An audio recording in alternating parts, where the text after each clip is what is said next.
You can keep it or not. It's the joy of editing.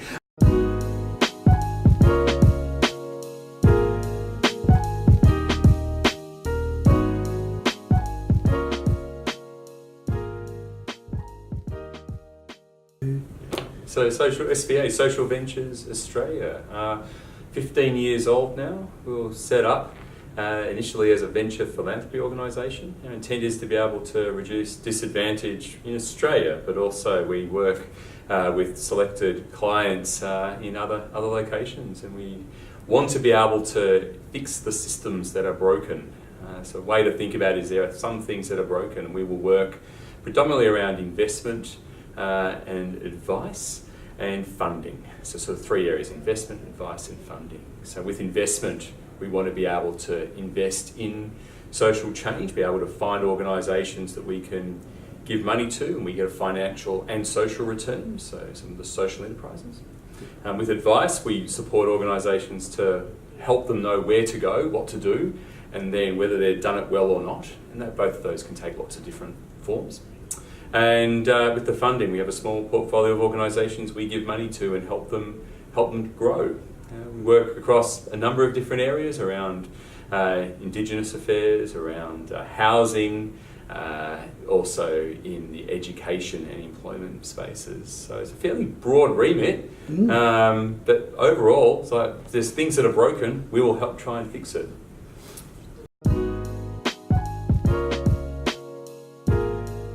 Part of the work that we do in SVA Consulting is around an area called social return on investment or social value. And a number of us in the team have been accredited through the network, the Social Value International Network. And so that's where that accreditation comes from. So it basically stems from having a lot of experience and having individuals being able to go through that process for accreditation.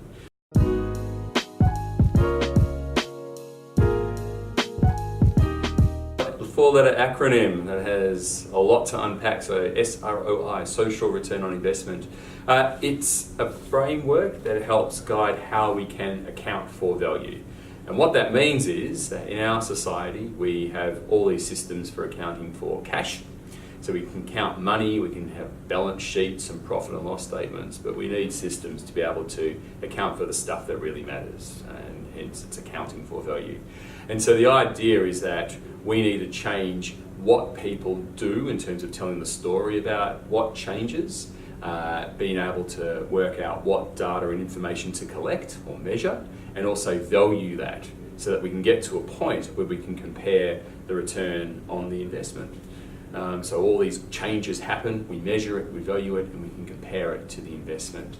So SROI used to be a lot more of a narrow focus and just really pushing to that individual, what's called a ratio, the return on the investment. It's become much more about a set of principles, the social value principles, which guide the thinking to account for value.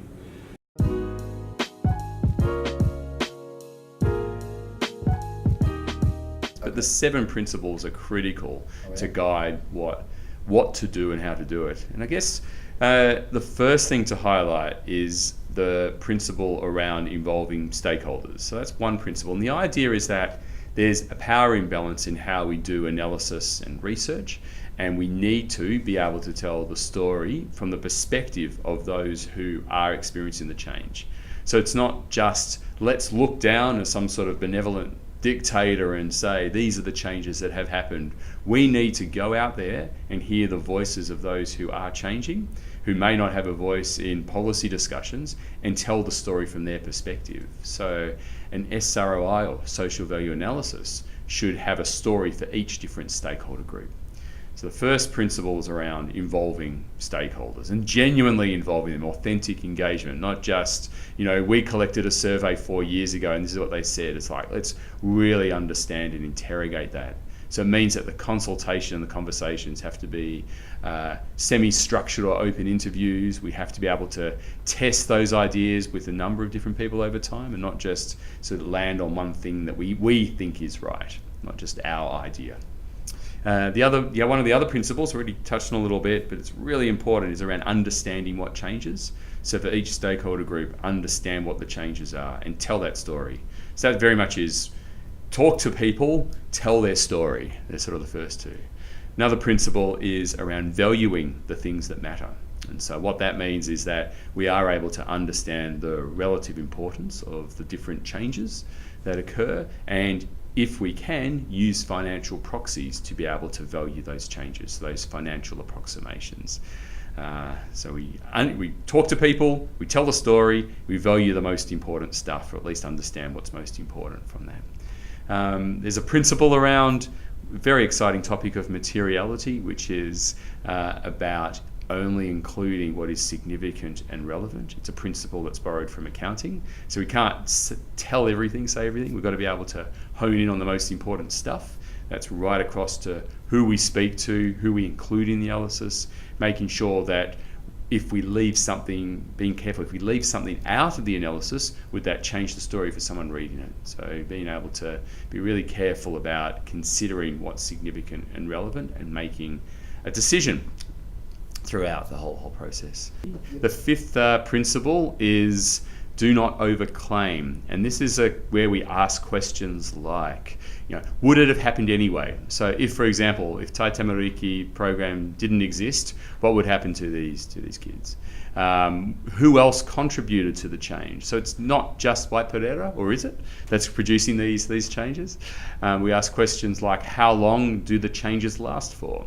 Which is really important when it comes to preventative health measures. And we're dealing with young people, 10, 13 years old. Whatever we do now, we've got to recognise that they're going through their teenage years soon afterwards. So we cannot claim that the changes are going to last forever. There's going to be other influences that occur in the future. So they're the types of questions that we ask in Do Not Overclaim. 6 principles about reporting and being transparent. So we've got to make sure that we're making lots of professional judgments. So we need to write it down so that people can see what decisions we made and why we made them. And the final principle is about verifying the results, making sure that what is reported is fed back to different stakeholders, and so it's not just sitting on the shelf but verified by them over time. And particularly if it's a forecast analysis, if we are able to continue the investment to implement the program, can we then track those changes over time and verify the results? It's also a process of verifying the result where you get appropriate external verification, either through an external accredited practitioner or through the assurance process from the international network. They're the 7 principles. Brilliant. Yeah.